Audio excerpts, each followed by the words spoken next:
Podnebni cilji, ki si jih je postavila Evropska unija in tudi Slovenija in Avstrija skupaj z njo ali pa v njej, so zelo zahtevni. Za Slovenijo še posebej.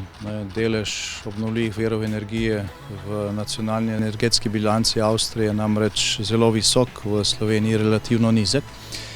In mi si želimo prenos dobrih praks iz Avstrije, predvsem ko gre za čim večjo uporabo sončne in vetrne energije. To sta tisti dve točki, kjer si obetamo še posebej tesno sodelovanje v prihodnosti.